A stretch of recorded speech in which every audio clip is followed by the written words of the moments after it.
I want to go back and I want to pick up that conversation. And this is appropriate to every single one of us on this call. And it's this idea of who is in this class and how do we market and sell it and recruit people for it. Because it is a shift in terms of the way that we're going about doing business and a shift in the way that we're asking students to think about their future, this is going to require some conversations. And so a lot of the feedback was, I still am not really clear about what course is the most appropriate, which course should I offer at my school. Um, how do we know what student needs to take which pathway? So I thought we could start off our afternoon together before we get into the nuts and bolts of the procedures, just kind of talking about how we're going to approach this and how we should be thinking about this. So we're going to just kind of talk for a few minutes about that enrollment piece. So remember last time we kind of talked about that student, and we, from a conceptual standpoint, we said, who is that student? Who are transitional math students? And I had you all think about a student. And then we a little bit later said, okay, if we have those students in mind, how do we operationalize that? And so this is a handy kind of flow chart for thinking about what students would we actively pursue to enroll in this course because we know that they are not college and career ready. Remember, the whole goal of this is to prepare students for their learning pathway toward their career, and to make sure that they are college and career ready so that they are not placed into developmental coursework. So we're looking at this flow chart and we're making some decisions about students. A lot of the questions that I saw come up in your feedback is, wow, this is great, Angie, but I live in a rural school. I can only think about 5 students who would qualify for this course, and I can't justify an FTE for that. And I would offer that there are a few solutions to that.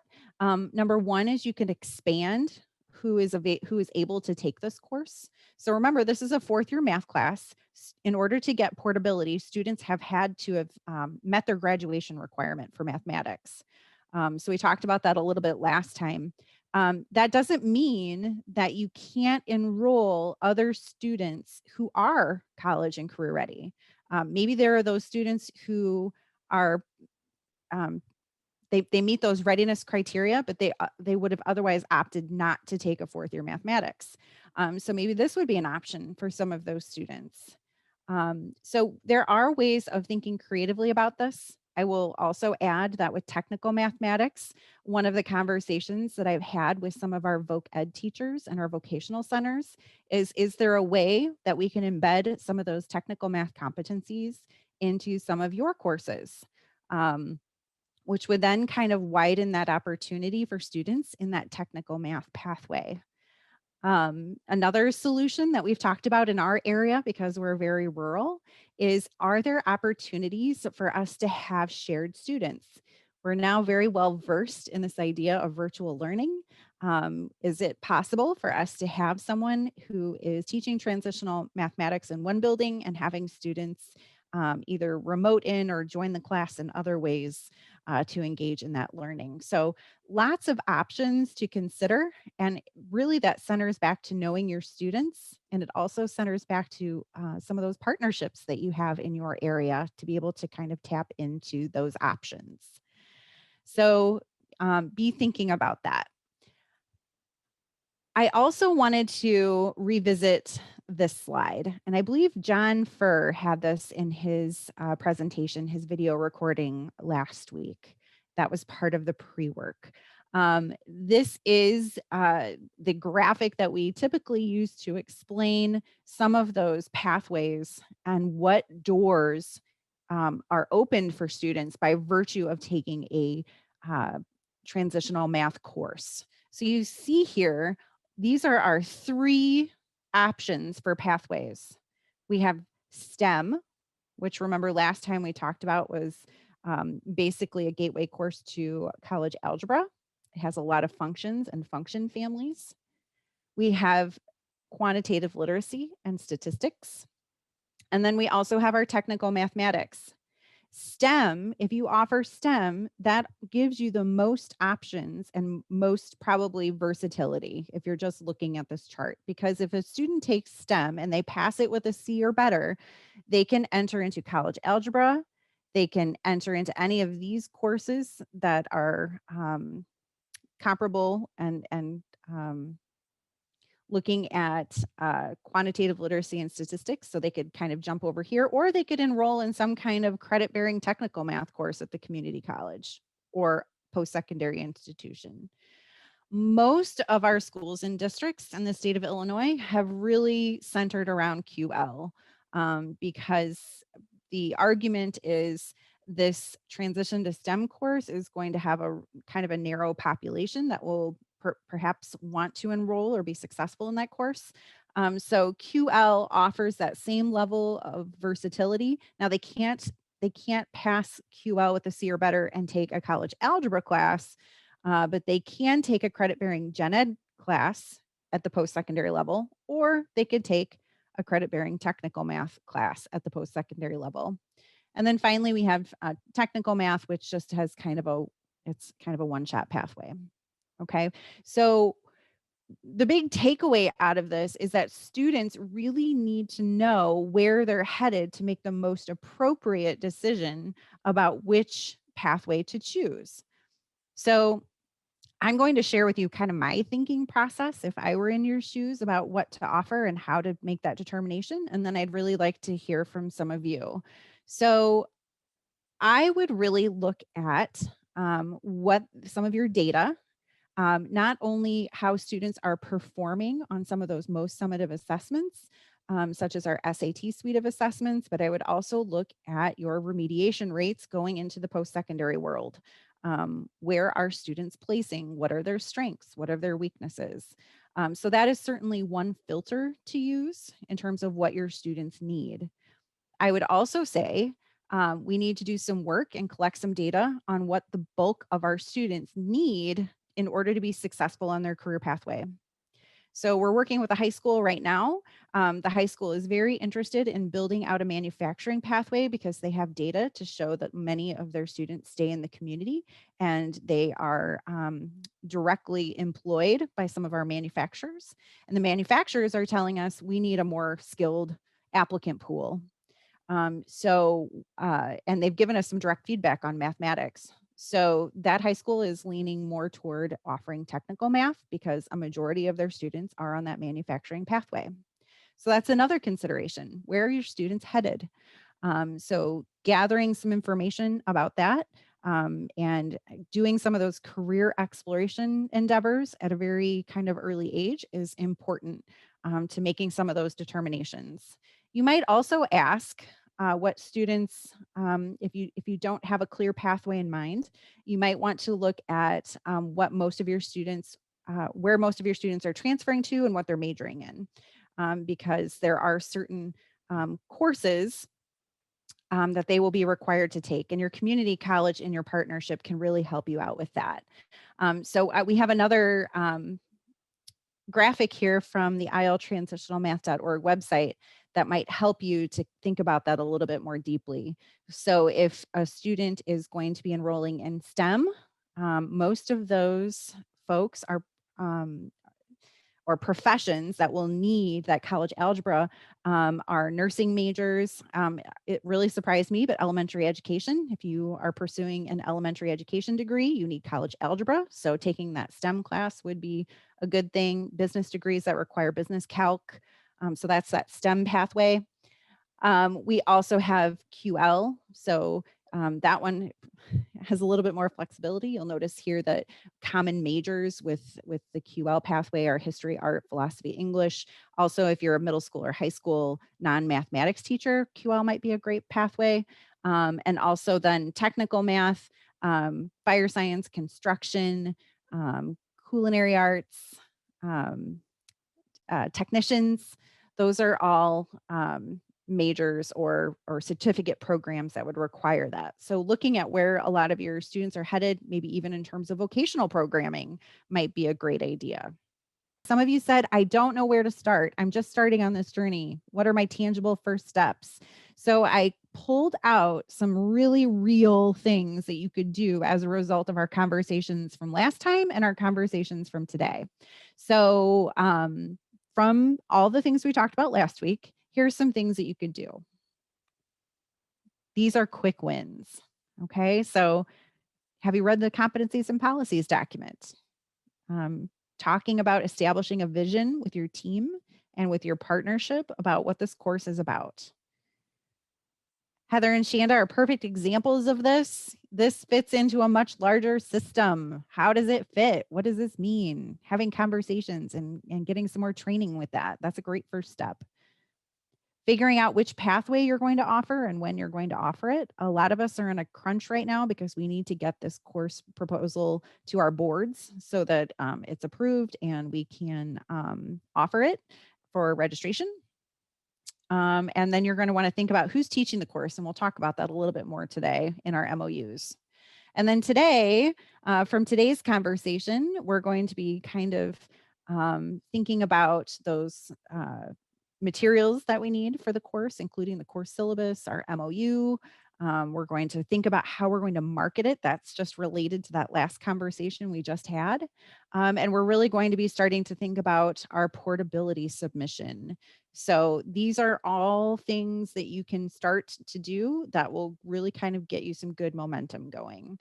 So I'm going to ask you to think about that and where you're at with this. Again, this will be available to you so that you can go back and kind of do some self-reflection.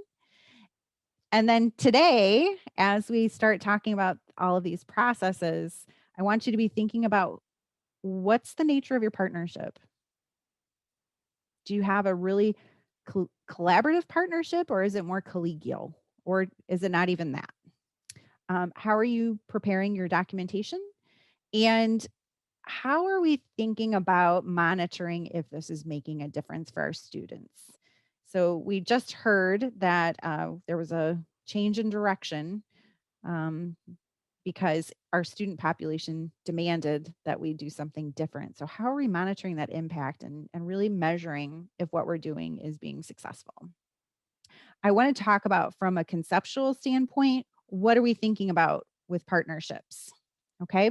So this is a very different relationship than between our secondary and post-secondary friends than what we've had in the past.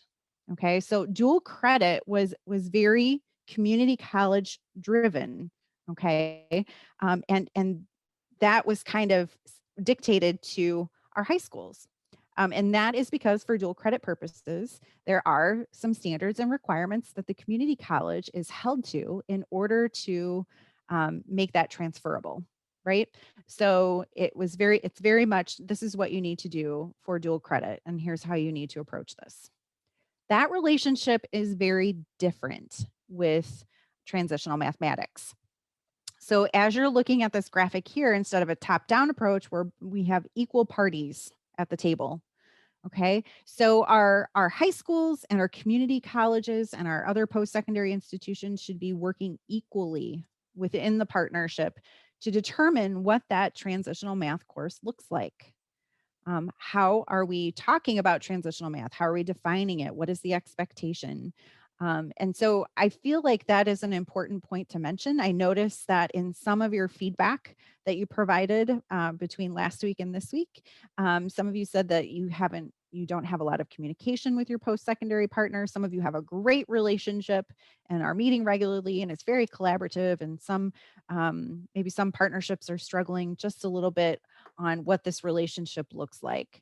So I want everyone to understand that this is an equal partnership. And what's so exciting about that is that both sides then can benefit.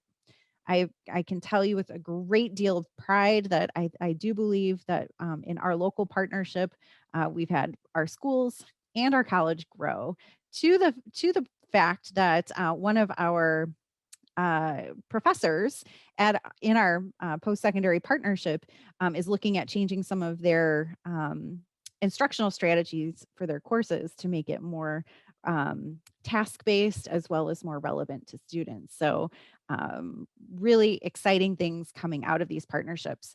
By having an equal partnership too, it allows us to come back and make collaborative changes, to look at data, to really think about, are we being successful? And if not, how are we going to support each other to change it? So it's almost like our own professional learning community that we've established within these partnerships. So really be thinking about that and reflecting on, what does my partnership look like? Does it look more like this, or does it look more equitable like this? The partnership is the foundation of this work. So if we don't have a strong partnership, we don't have a strong foundation. So really take that to heart in thinking about that. Hey, Miss Angie. Yes. As I listened to you talk about that, because I knew what that transitional work looked like, I know what it looked like for us. But depending on, for some of these people here, there were people in the room when these courses from the high schools and from the college that sat down together and really developed all of these things together and had hours of conversation. Am I right? That's correct. So in our partnership, what that looked like was we were meeting monthly for full days. And we had both our secondary and our post-secondary folks at the table, and we were really working through it together. And we made sure that there was equity of voice, such that everyone was represented and everyone was heard, because we really want this to be a successful partnership where we're all working together to the same goal. Mhm. So it shouldn't just be about the paperwork, I guess, is the bottom line, right? However, I will tell you that paperwork is a really great way of defining your partnership and documenting that process. So I offer a few reminders about that. So this is a high school course. This is not a college course. We should be very collaborative within our partnerships, and we need to document the nature of that partnership within those MOUs. So the data that I asked you a question to respond to, and this is kind of the data that we pulled. The way that we document our partnership is through an MOU. And so when I look at this data, 31% of you said that no, you don't have an MOU, and 31% of you are not sure. So what that says to me is that we need to go back and revisit those partnerships, because everyone should be very clear about the nature of the partnership, and everybody should be aware of the fact that that partnership exists. It shouldn't just live in the principal's office or in the guidance counselor's office or in the teacher's desk. Everybody should be well aware and well informed about what that partnership looks like. So here's how we document it. And this is part of your submission process for portability. Okay. So for each partnership, we need to make sure that there are some things that are clearly defined. And on if you access your workspace, I've given you some sample templates and examples of MOU. There's one from my own local partnership, and there's one that's available on the iltransitionalmath.org website. So we're going to just kind of, let's pull one up here and take a look. Can everybody see that? All right. So you have access to this, and this is a template that you can please feel free to use. So when we're looking at that MOU, these are the things that need to be defined. Okay, so we're going to identify which course we're offering. We're going to talk about the grading policies.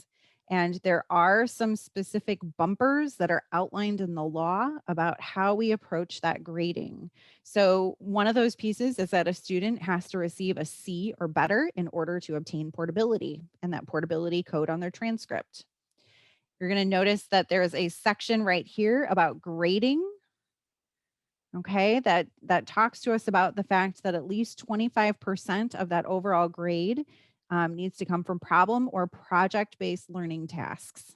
If you are using the state resources, it is all problem or project-based learning.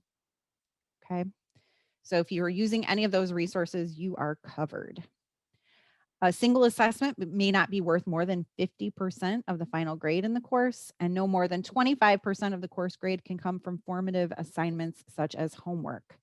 I'm going to tell you a little bit about this piece right here about the homework. In our own local partnership, we discussed the fact that there would be no homework in our course because we really wanted to see what the students could authentically do in front of our eyes, as opposed to trusting that they're going to go home and do it independently. And while that might sound kind of cynical and jaded, that's just kind of the way things oftentimes work. And we want to be able to, if it's problem and project based learning, we really do want them to be accomplishing that within the classroom environment. So you're going to need to make sure that you have policies in place that are in line with the law and are outlined in your MOU. There's some sample grading structures that are here. You're going to have to, I'm going to jump down here, and I want to talk a little bit about teacher qualifications really briefly. So QL and STEM really need to be taught by a certified math educator, just because of the nature of the math. Technical math is a different story. Technical math can be taught through a trades course or another course offering, as long as it is being taught in consultation with a math educator, because we recognize that some of those technical math competencies are really embedded into some of our trades, and that's only appropriate. So that is the caveat there. And so you would need to kind of talk about those teacher qualifications. And professional development, that's huge. We talked about the fact this is a big change. How are you going to support professional learning or ongoing conversations, professional learning communities about the work that is being done in transitional math? So we still meet. We meet at least quarterly now to look at student assessments, and we talk about how the tasks and elements of the course are playing out and whether or not we feel that they are successful in meeting our needs. So that's a huge part of our professional learning plan. You're going to need to talk about student eligibility. You're going to need to talk about other things that the district is going to make a commitment to. So putting the code on the transcript is something that you're going to need to outline in your MOU, how you're going to go about doing that, how you are going to keep some of the evidence of student learning and for how long, how you're going to recruit and advise students during this process. So those things you'll need to talk about. And then what is the post-secondary institution going to give? So they also have to recognize the fact that students have this portability and allow entrance into those credit-bearing courses. Then you also have some pieces about data and how you're going to remedy any disagreements, kind of really traditional MOU stuff. So those are kind of the big rocks of the MOU. The beautiful thing is that if you need a place to springboard off of, there is a template available to you that is hyperlinked for you on your workspace, and it is also available on the website. So that is a little bit about documenting that process. And, that is one of those quick wins in your partnership because it's very procedural in nature right now. This website is your friend, the iltransitionalmath.org website. Now, I will tell you, public disclaimer, Angelique mentioned this, I think, last week. This site might kind of change in the next several months because we're going to start to incorporate some transitional English language arts in here as well. But this is the site as it exists right now. And the only thing that I did when I got to the homepage is I went up to the tab that says implementation and I dropped down to implementation plan. So this is that implementation plan page. And if I click on this green hyperlink right here, it's going to open up a document that was published in June of 2019. And this document was published by ICCB and the Illinois State Board of Education that talks about what implementation is going to entail and look like. And if you don't get vertigo and scroll down far enough, you're going to see that we have some individual district names. I'm going to keep going. And when they are slated for implementation. Some were early adopters. And then we have a list of all of the districts in the state of Illinois and their implementation year. And so, when they decided who was implementing when, it was based on multiple measures. So they were looking at funding, they were looking at remediation rates. So that's how some of that was determined. So you can find your district on here and you can find the year that you were to implement. You're going to notice that most of us are slated for 21-22, which means we really have to work to get those courses on the books for registration for this year. Getting approval for portability, if you don't have that approval, you can offer this course, but it won't get students that portability. So that is vitally important. So I want to make sure that we talk about that just a little bit here. So let's talk about the submissions to your portability panel. And here's the data that I found in your responses. So a majority of you you have not submitted to the portability panel to get approval for your course for that statewide portability. So this is a really important conversation. Okay. And if you watched Melvin's and Angelique's videos, they outlined this process. So I'm going to pull a few pieces from that to just kind of talk about very briefly. And what I love about what Melvin said is that portability, in a nutshell, is placement that goes where a student goes, right? So this is going to follow them. It's not like those prior agreements that we had between secondary and post-secondary institutions where it was just transferable to that institution. If they have that code on their transcript, it follows them, which is really empowering, I think, for our students and opens a lot of different doors for them. So keep that in mind when we're talking with students about portability.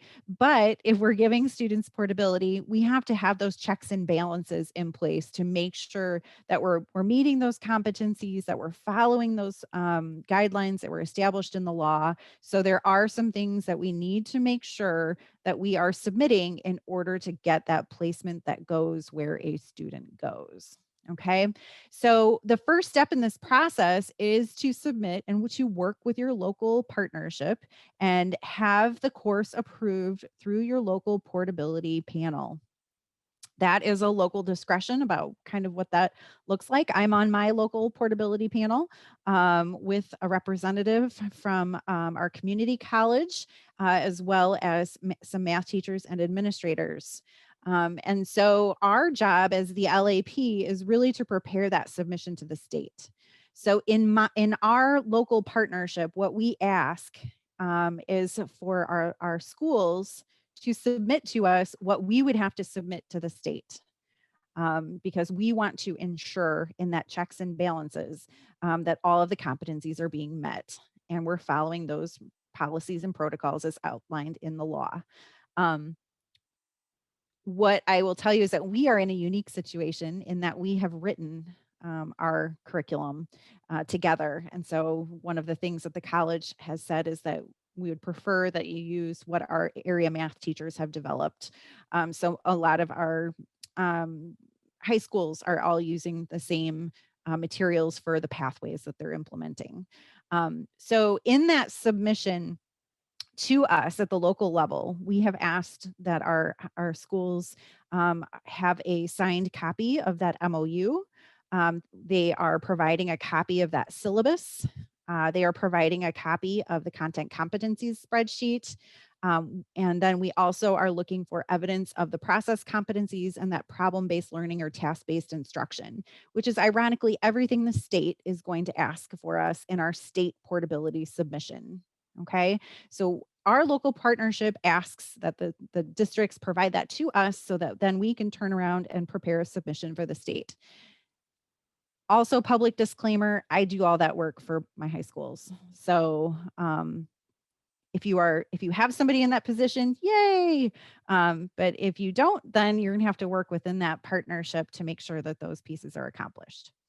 Once we have those, we can submit that to the state portability panel. The statewide portability panel, Melvin talked about, and Angelique as well, talked about who sits on that state portability panel. And there's typically 2 submission dates One is in April and one in October. So I don't know if there's dates established for 2021. But I do know, for example, in October, the submission deadline was October 1st, and then the statewide portability panel looked at that in the middle of October. So Melvin, I don't know if you want to add anything to that. It's always October 1st and March 1st of every year. March 1st and October 1st of every year. Okay. So your post-secondary partner will be submitting that on behalf of your partnership. Okay. So that is the submission to the state, and then the state portability panel will be looking at that to grant portability and give you that portability code. So if we have, we already talked about the MOU. So we have some other things in there that we need to make sure that are on point in our submission.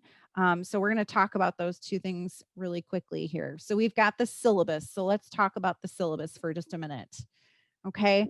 The syllabus should reflect the fact that this is a different experience for students. And we talked about this last time. So we should see lots of evidence of problem-based learning, task-based instruction, that cognitive load on the students. We should also see evidence of those competencies, not only for mathematics, but those process skills and competencies, those soft skills.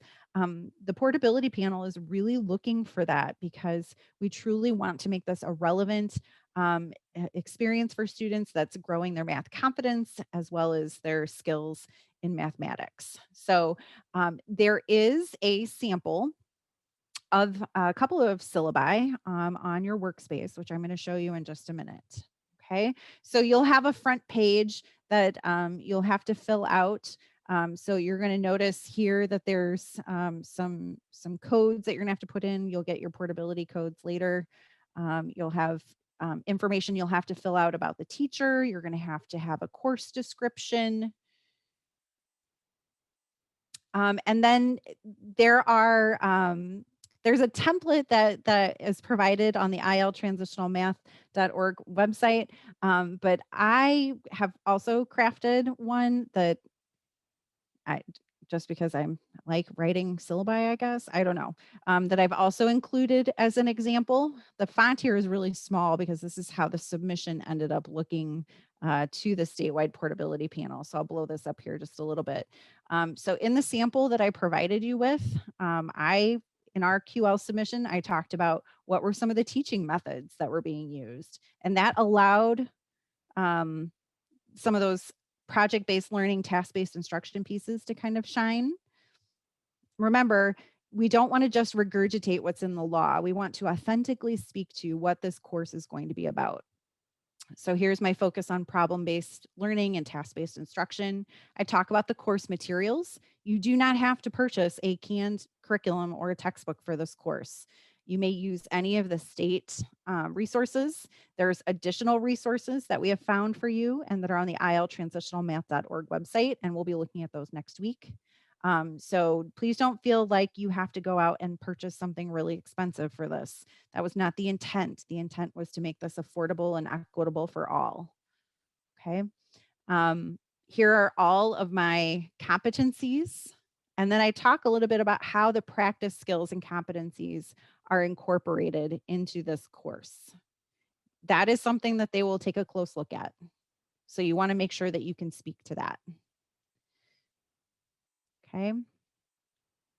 And then I outline in our syllabus, I outline all of the units that we're doing. So this is all the state material. So my message to you is that if you're doing the QL resources that the state has developed, you basically have a syllabus that's done here for you. Okay, here's how our partnership agreed to the grading protocols and procedures. That's something you're going to have to speak to in the syllabus. And then we also included a list of all of the assessments. Now, the question is, would you provide all of this to students? Not necessarily. So this is a 10-page syllabus. So this has to go, this should be what you should submit to the portability panel. But if you want to trim some of that down for parent or student consumption, that is within your purview to do so. Okay, but it's important for us to make sure within that syllabus that all aspects of the requirements are kind of outlined there. So you have a couple of different examples here. I've given you a sample course description. I've given you a sample syllabus. Also on your workspace document, you're going to notice that there are some other examples that I've given to you. Okay, so all of those are there for you to peruse and to use. And I would encourage you to take a look at that between now and next week. And on your exit ticket for today, if you are looking at that and you have some questions, please feel free to include those so that we can talk about them next week. The other thing that you're going to have to prepare for submission, or you're going to have to be able to document and speak to, is this content competencies spreadsheet. And this one is a doozy. So this is what this looks like. And the templates for this are hyperlinked for you on your workspace document. They are also available on the iltransitionalmath.org website. So what the portability panel, the state portability panel, and your local portability panel should be looking for is how you are meeting each of those competencies and key performance indicators. So here is the competency for QLN1. Students can apply, analyze, and evaluate the characteristics of numbers in authentic modeling and problem-solving situations. Here are all the KPIs for that particular competency. Remember, our KPIs are our look-fors. Those are the things we need to collect evidence on to say whether or not the student has met the competency. So if you are using the state document, this is what this looks like. This is what I pulled it from. I created this for our own local submission. So I've provided an example of that here for you. But we're going to need to know what the lesson or the unit is. We're going to need to talk about the mathematical topics. Was this part of the state resources? What's the summary of the unit of instruction? And are there additional lessons or resources that are being used to address this particular KPI? So this is a pretty detailed one, but it's a great way, it's a great checks and balances to make sure that you are meeting those competencies and KPIs in a very authentic way. So this is something that your local panel will look at. And then as part of that statewide submission, this will go off to the statewide portability panel, and they will be looking at this to either approve or send your submission back to be corrected.